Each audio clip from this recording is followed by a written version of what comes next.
Hello.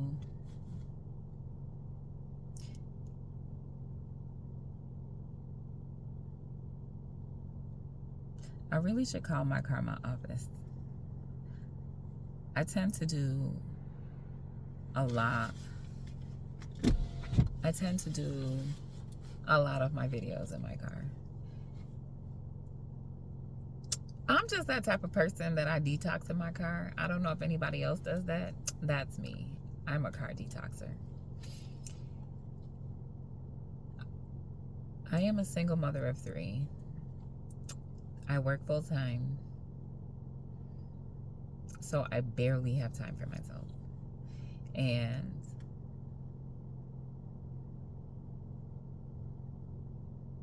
my car is my space. My car is my space. Just like that. And with the space that I'm in, where my car has always been my space,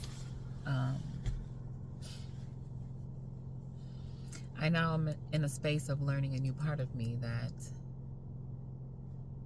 I've always had, but never gave it the attention it deserved. And that's my heart space.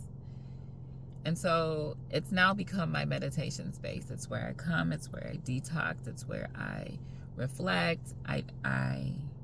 It's my imaginary vehicle. It's a space where I can get fresh air. It's a space where I can be safe. It's a space where I can be warm.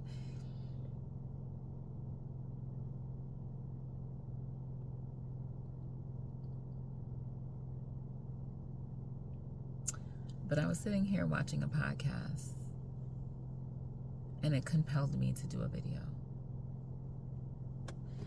And I am in the act of following my intuition on command. I am in a process of healing myself so I can trust myself. Because I've said to myself, if I can trust other people, why can't I trust me? I started to ask the questions to myself that I would ask about other people. And guess what? I started to get answers. A part of myself that I buried started to speak to me. It was alarming at first, but it sounded just like me. And,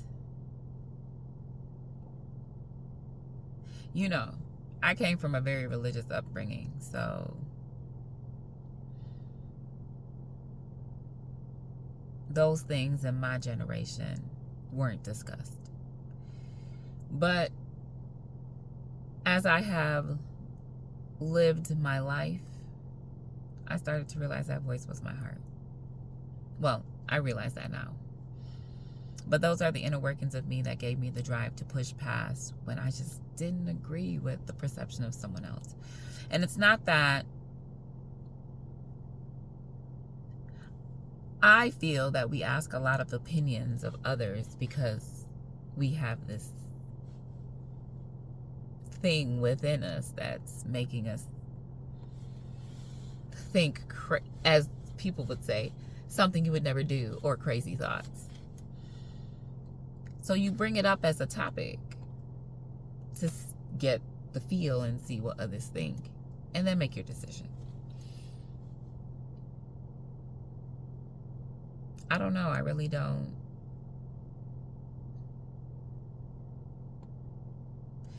I love the perspective of another. So I already have my mind made up.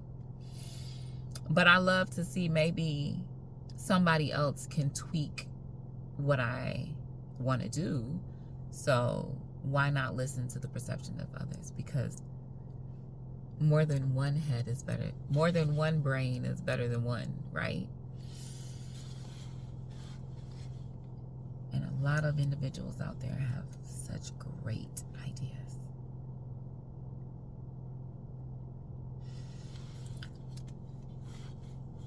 I always wondered what the break in the chain was to build love. And back to what I was saying, I'm watching a podcast. And the podcast I'm watching is the Jo Rogan when he was interviewing Kanye. And my apologies, Kanye. I mean, I have to put this out there. I'm in a universe where there's infinite possibilities. So you could see this. I know you as Kanye.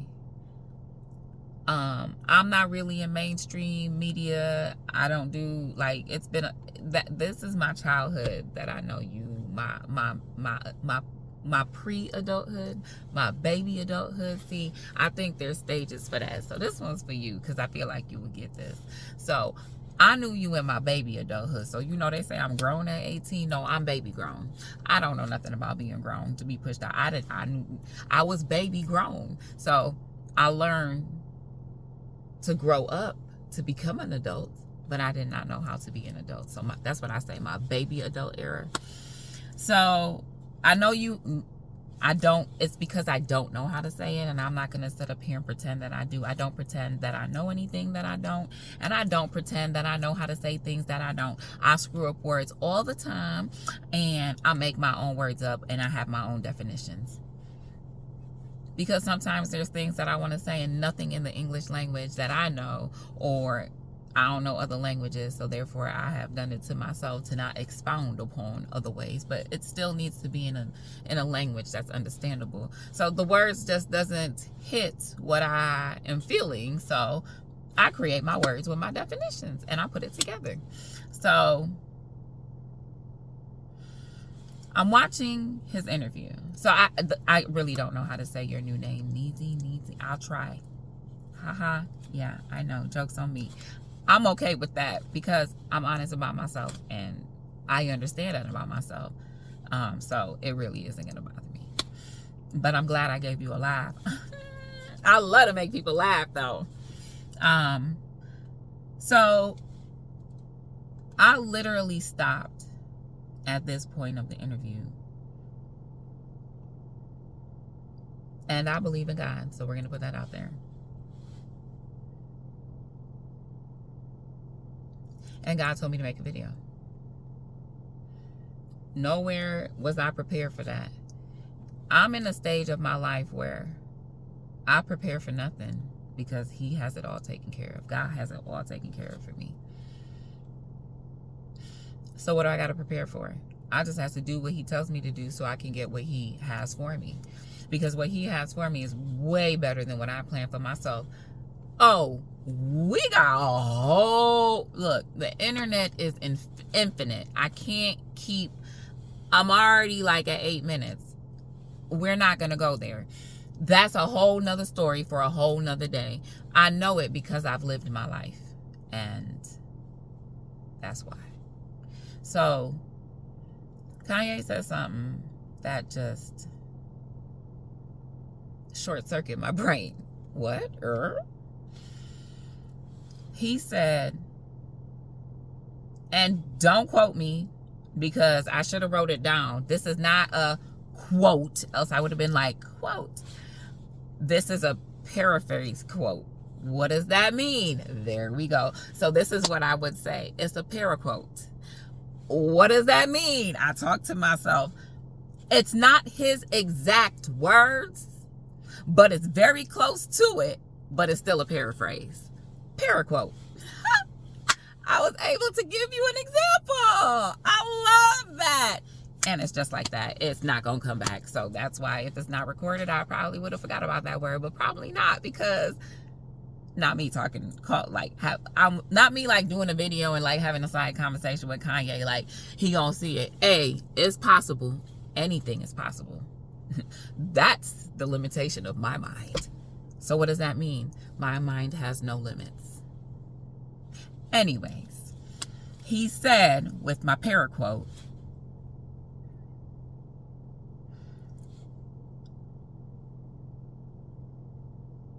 he said something before this. He was talking about like his dad or dads, but he was saying like, I want to say he was saying it from the standpoint I could understand why my dad couldn't say good job. But what he said was every time my dad would have to tell me good job, that would remind him of his failures. When I tell you that hurt my whole heart, like me actually saying it, him saying it just short circuit my brain. Me saying that destroys my heart. I'm a mother. What? See me shaking my head? Because that frazzles my brain. Because I don't know how that makes sense. I'm trying to see that perspective. I get it. I get what you're saying. What I'm telling you is that I get what you're saying, because you're helping me see. I've always said, where is the cycle broken? I've been trying to figure that out. What happened? How we get from here to here? I've been saying that like since I was tall. Well, if you listen, people really tell you. Because to me, as a mother, I tell my kids good job on all of their unique talents. What does that mean? I see the uniqueness in my kids. My greatest wish is for them to be better than me. Whoa, whoa, whoa, whoa, whoa, whoa, whoa, whoa, whoa, whoa, whoa, whoa, whoa. Absolutely, I will tell them good job, because I want them to be better than me, because I know what my failures feel like. It's crippling. Why would I want my kids to go through that? That's insane to me. So that's the perspective that I take it from. And I'm not saying your dad thinks that way, but Kayne, I kind of got a brain like you. I call myself a circumference thinker. I use all angles of my brain, and it's a circle. So there's many different angles to the brain. I'm not saying Kayne, he's saying it like that. But my perception of it as being a parent and being a mother and coming up in a very hard lifestyle, due to the best my mother could, but it was still hard for her. Why wouldn't I want my children to be better than me? My generational wealth isn't money. It's to provide you a path to make easy gains to survive. Forget that word. That word don't mean nothing to me. Not survive. To live, to be happy. Why would I want you to break your heart 500 times for you to learn your lesson? Your mother has lived that. I would try my hardest that you don't. But guess what? Everybody has to learn. So you might get your heart broken one time, and then you might be like, oh, that's what mama was talking about. So see, I tell my kids all the things of the world, and everybody might be like, oh my God, you're revealing your kids to too much.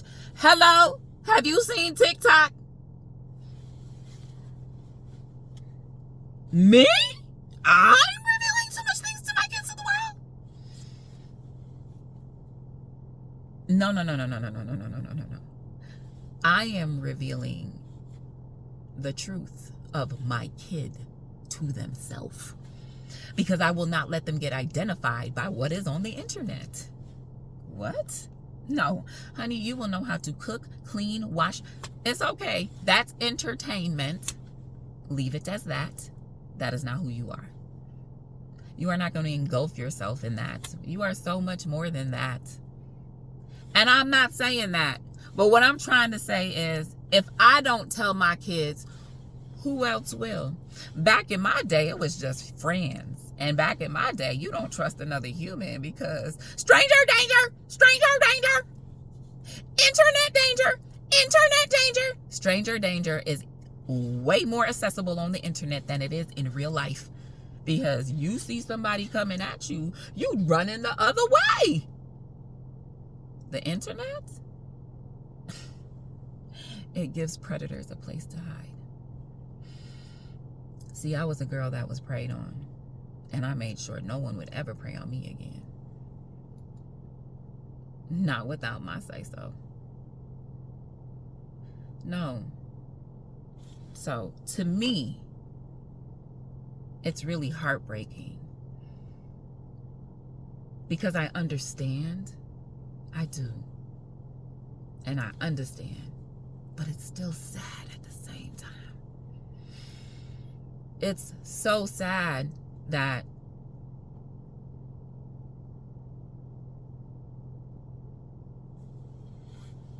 the process of how to think through that is difficult. It's I don't know if it's difficult is the right word. It's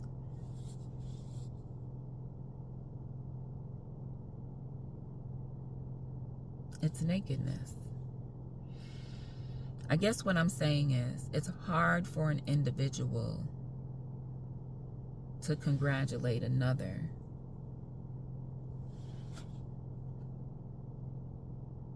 and I don't look at it as just parents. Now that I'm processing, it's hard for any human to congratulate another because it also reminds them of their failures. It's an endless cycle.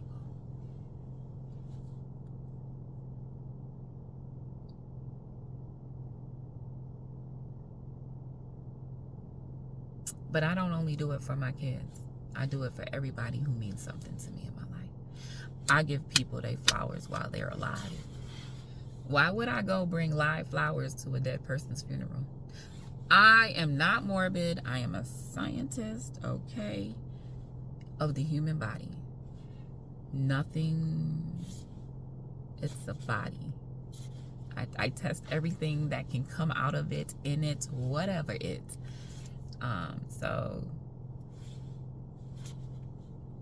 I mean, not mad scientist. I'm talking about like your levels, your plasma, your infections, you lose a finger, like that. Like nothing. I love the human body. Absolutely adore it.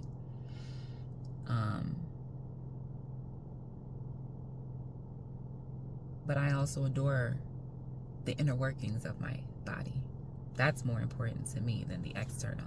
If I don't keep the internal healthy, how is the external going to live? Especially being exposed to all of this stuff out here in this external world. This is my inside of me is what fights for the external part of me. Anyways, it's my perspective and it's no judgment. And I don't want people takes people's perspective and instead of thinking it's an attack, maybe it just might be a trigger. Maybe it's just a knock at your door, someplace that you've buried to say, hey, I'm all the way down here. I'm the younger you. You still need me as an adult.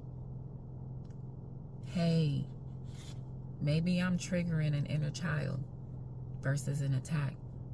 An inner child that just wants to be healed.